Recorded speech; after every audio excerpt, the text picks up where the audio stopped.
दोस्तों, ये इजराइल का वो अमोघ हथियार है जिसकी काट दुनिया में किसी के पास नहीं है। ये इजराइल का वो हवाई सुरक्षा कवच है जो ऊपर उड़कर आती मौत को हवा में ही कफन पहना देता है। इसका शक्तिशाली लेजर किसी भी हवाई लक्ष्य को बर्बाद कर सकता है। ये दुश्मन के फाइटर एयरक्राफ्ट, रॉकेट, टैंक और तोप के गोले, मोर्टार, हेलीकॉप्टर और ड्रोन को उड़न ताबूत बना देता है, वो भी केवल 4 से 5 सेकंड के भीतर।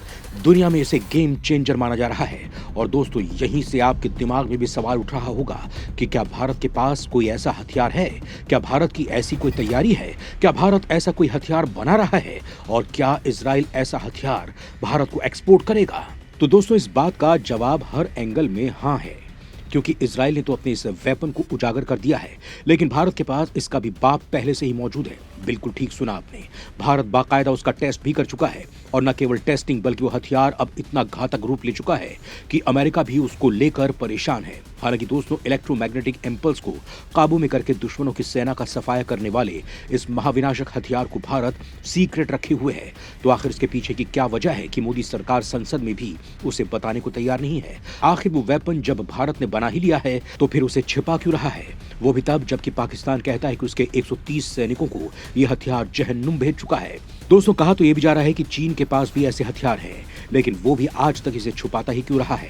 और इजराइल ने ही इस हथियार को क्यों दुनिया के सामने उजागर कर दिया है? तो दोस्तों, इस वीडियो में आपके लिए कुछ ऐसी जानकारी है जो आपका सीना गर्व से 56 इंच का करने वाली है। तो चलिए शुरू करते हैं। तारीख 7 अप्रैल 2012, समय सुबह 5:40। देश का top secret mission target lock कर चुका था। तभी अचानक सियाचिन में भारी मात्रा में हैवी इंपल्स की इलेक्ट्रोमैग्नेटिक तरंगों की बौछार होती है। और इसके बाद जो कुछ हुआ उसे पाकिस्तान आज तक नहीं भूल पाया है, क्योंकि ऑपरेशन व्हाइट वॉश सफल हो चुका था। सियाचिन की चोटी पर से बर्फ की बहुत बड़ी चट्टान खिसक चुकी थी और इलाके में एवलांच आ चुका था। भीषण एवलांच की रफ्तार थी 300 किलोमीटर प्रति घंटा, यानी बुलेट ट्रेन की रफ्तार से बर्फ का ये तूफान अपने रास्ते में आने वाली हर चीज को तिनके की तरह उड़ाता हुआ पाकिस्तानी बेस पर करोड़ों टन बर्फ की करीब 100 फीट मोटी चादर बिछा गया, यानी करीब 10 मंजिल इमारत जितनी बर्फ। जब तक पाकिस्तान को काली के कहर की खबर लगती, करीब 130 पाकिस्तानी सैनिकों की कब्र बन चुकी थी। और ये सब हुआ महज 15 मिनट के अंदर। यह मिशन इतना सीक्रेट था कि भारत ने कभी इसे स्वीकार ही नहीं किया कि उसने ऐसा कुछ किया भी था। दोस्तों, ये था ऑपरेशन व्हाइट वॉश, और जिस महाविध्वंसक हथियार की भारत ने टेस्टिंग की थी उसका नाम था काली। जैसे उस घटना के 10 साल बाद अमेरिका से लेकर चीन भी कांप उठते हैं, क्योंकि काली के कहर के आगे ना तो इजराइल वाला आयरन बीम टिकता है, ना चीन के एनर्जी वेपन। और अमेरिका तो खुद मान चुका है कि भारत इस मामले में काफी आगे बढ़ चुका है। तो आखिर भारत ने हथियार कैसे बना लिया और कैसे भारत की खुफिया एजेंसी रॉ को इसके पहले मिशन की कमान दी गई थी, ये बात मैं अब आपको बताने वाला हूँ। लेकिन इससे पहले मैं आपको काली के सबसे खतरनाक ऑपरेशन के बारे में बताता हूं। लेकिन उससे पहले जान लीजिए कि मोदी सरकार आखिर क्यों इसे छिपा रही है।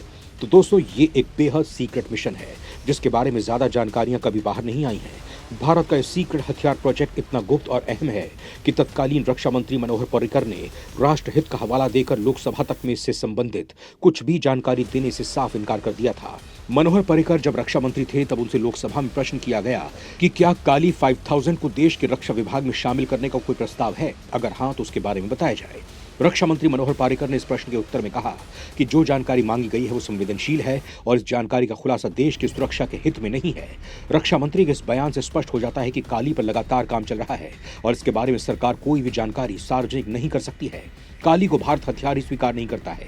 भारत इसे मात्र एक इंस्ट्रूमेंट बताता है जो अपने डिफेंस डिवाइसेस को टेस्ट करने और सुरक्षा के साजो सामान को मजबूत बनाने में काम आता है। लेकिन भारत के गुप्त हथियार काली से पाकिस्तान बेहद खौफजदा रहता है। पाकिस्तान के 130 सैनिकों की कब्र काली ने खोद डाली थी। और दोस्तों, ये कहानी है ऑपरेशन व्हाइट वॉश। दोस्तों, सियाचिन ग्लेशियर रणनीतिक लिहाज से भारत के लिए बेहद महत्वपूर्ण जगह है। यहाँ पर भारत और पाकिस्तान दोनों के सैनिक मौजूद रहकर सरहदों की निगरानी करते हैं। इस इलाके में साल भर बर्फ जमी रहती है। यही कारण है कि इस इलाके की निगरानी करना बेहद मुश्किल होता है। भारत के पास एडवांटेज ये है, सियाचिन की ऊंची चोटियां हमारे कब्जे में है। चोटियों के दूसरी ओर पाकिस्तान सेना निगरानी करती है। यहाँ पर आपसी झड़प में उतने सैनिक नहीं मरते जितना एवलांच आने से।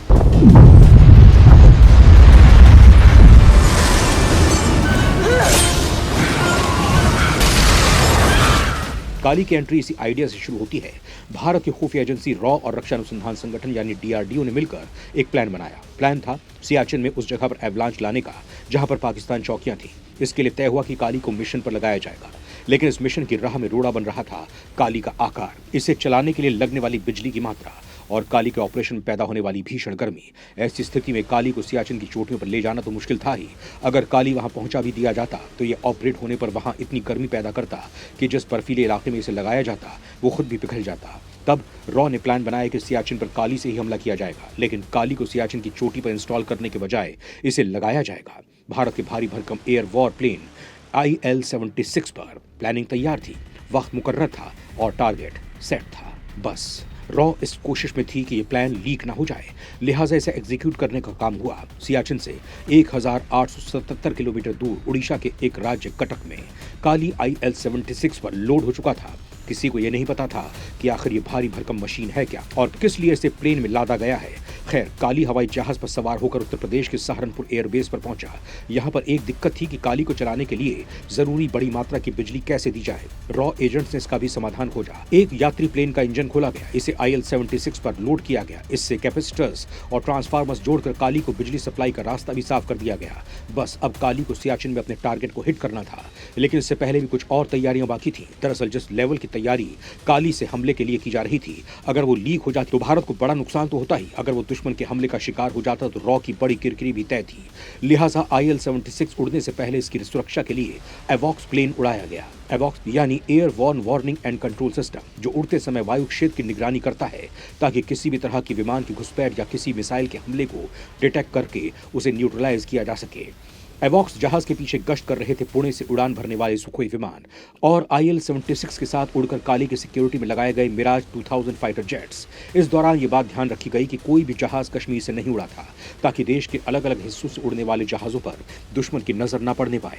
तैयारी इतनी फुल प्रूफ की गई कि कश्मीर से पहले दूसरे IL-76 फ्यूल रिफिलर विमान से सुखोई और मिराज विमानों को हवा में ही ईंधन भरकर टैंक फुल कर दिया गया। मिशन को इस कदर सीक्रेट रखा गया था कि काली को ले जा रहे IL-76 विमान के स्टाफ के अलावा किसी को भी यह नहीं पता था कि यह मिशन क्या है, ये फाइटर प्लेन्स और IL-76 आखिर कहां जा रहा है और क्यों, कहीं किसी तरह की चूक ना होने पाए। लिहाजा इस पूरे मिशन को खामोशी से इसरो के सैटेलाइट्स अंतरिक्ष से रिकॉर्ड कर रहे थे। सैटेलाइट सियाचिन में अपनी टारगेट यानी पाकिस्तानी बेस के हर सेकंड के मूवमेंट पर नजर रख रहे थे और फिर 7 अप्रैल 2012 को सुबह 5:40 पर काली ने काम को अंजाम दे दिया। इलेक्ट्रोमैग्नेटिक तरंगों की बौछार ने सियाचिन की चोटी पर बर्फ का तूफान ला दिया और देखते ही देखते पाकिस्तानी बेस पर करोड़ों टन बर्फ की करीब 100 फीट मोटी चादर बिछ गई। पाकिस्तानी सेना को भनक तक नहीं लगी और करीब 130 पाकिस्तानी सैनिकों की कब्र बन गई। और उस दिन के बाद से काली के नाम से ही चीन और पाकिस्तान में खलबली मच जाती है। भारत का अदृश्य तरंगों वाला ब्रह्मास्त्र टॉप सीक्रेट वेपन काली कितना खतरनाक और महत्वपूर्ण है, इसका अंदाजा इसी से लगाया जा सकता है कि इसके आगे चाइना की लेजर हथियार प्रणाली भी काम नहीं कर पाती है। अब आप सोच रहे होंगे कि आखिर काली वजूद में आया कैसे। तो दोस्तों, काली के निर्माण की योजना साल 1985 में भाभा एटॉमिक रिसर्च सेंटर यानी बार के डायरेक्टर डॉक्टर R चिदम्बरम ने बनाई थी, लेकिन इस पर काम 1989 में जाकर शुरू हुआ। काली पर पिछले 33 सालों से काम किया जा रहा है और तब से इसके कई वर्जन तैयार किए जा चुके हैं। पहले काली 80, फिर काली 100, इसके बाद काली 200, फिर काली 5000 और अब काली 10,000 विकसित किया जा चुका है। अब आपको बता देते हैं काली की तकनीक और कैसे पड़ा इसका नाम काली। काली का मतलब है किलो एम्पियर लीनियर इंजेक्टर। ये बेहद बड़ी मात्रा में ऊर्जा पैदा करने वाला यंत्र है।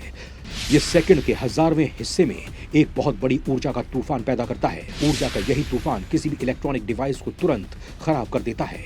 ये भारी मात्रा में इलेक्ट्रोमैग्नेटिक तरंगों की बौछार करता है, जिससे किसी भी इलेक्ट्रॉनिक मशीन में लगे चिप्स भुन जाते हैं। टॉप सीक्रेट वेपन काली हवाई जहाज, मिसाइल पानी के जहाज, सबमरीन वगैरह के इलेक्ट्रिकल सर्किट और चिपों को इलेक्ट्रॉन माइक्रोवेव तरंगों के शक्तिशाली प्रहार से फेल करके उन्हें कुछ ही पलों में तबाह कर सकता है। यही नहीं, इसकी बीम के जरिए UAV और सैटेलाइट को भी गिराया जा सकता है। दरअसल काली के अंदर छोटे छोटे उपकरणों में ऊर्जा को इकट्ठा करने की क्षमता होती है, जिसको किसी भी वक्त एक साथ एक झटके में रिलीज किया जा सकता है। यानी जैसे घरेलू कैपेसिटर यानी कंडेंसर काम करता है, जिसमें बिजली जमा होती है, जब उसे कोई छू ले तो जोर का झटका लगता है। काली भी ठीक इसी तर्ज पर काम करता है। भारत के पास मौजूद काली 10,000 वर्जन से 40 गीगावाट तक ऊर्जा पैदा की जा सकती है, जो भारत में जनसंख्या के लिहाज से सबसे बड़े राज्य यूपी की ऊर्जा की जरूरत से भी कई गुना ज्यादा है। लेकिन काली ये ऊर्जा जनरेट नहीं करता, स्टोर करके किसी पॉइंट पर इंजेक्ट करता है, वो भी सिर्फ 100 मिली सेकेंड में, यानी कि हजारों बिजलियां एक साथ गिरने जितना झटका लगता है और खेल खत्म। बताया जाता है कि काली को शुरुआती दौर में भारत ने अपने सुपरसोनिक विमानों की जांच के लिए बनाया था। योजना थी कि काली को उस भारतीय सैटेलाइट पर तैनात किया जाएगा, जिससे कि किसी भी परमाणु हमले की स्थिति में उन्हें कोई नुकसान ना पहुंचे और हमारे उपग्रह सूर्य की कॉस्मिक किरणों से भी सुरक्षित रहें। लेकिन साल 2004 में जब काली 5000 बना और इसकी ऊर्जा स्टोर करने और ऊर्जा विस्फोट की क्षमता देखी गई, तो इसे हथियार के तौर पर विकसित करने का भी फैसला किया गया। लेकिन भले ही सरकार काली का वजूद ना स्वीकार करती हो, लेकिन भारत के दुश्मन इसके नाम तक से खौफ खाते हैं। दोस्तों, इस वक्त लद्दाख से लेकर अरुणाचल प्रदेश तक सीमा विवाद को लेकर चीन और भारत के बीच टकराव चल रहा है और इस बार भारत भी डटकर चीन का मुकाबला करने के लिए न केवल तैयार है, बल्कि इस बार ड्रैगन का जबड़ा फाड़ने का पूरा इंतजाम भी हो चुका है। और दोस्तों, भारत के पास यही वो ब्रह्मास्त्र है जो न केवल चीन का भुर्ता बना देगा, बल्कि उसे हमेशा के लिए तहस नहस कर देगा। अब भारत का जिगरी दोस्त इजराइल अपने एनर्जी वेपन का फाइनल टेस्ट कर चुका है और वो भारत को भी इसे देने का ऑफर दे चुका है। यानी अब इजराइल वाली तकनीक भी भारत के काम आ सकती है और काली की ताकत तो पहले से ही मौजूद है ही। वैसे दोस्तों, आप इस मामले में क्या सोचते हैं, मुझे कमेंट लिखकर जरूर बताइए।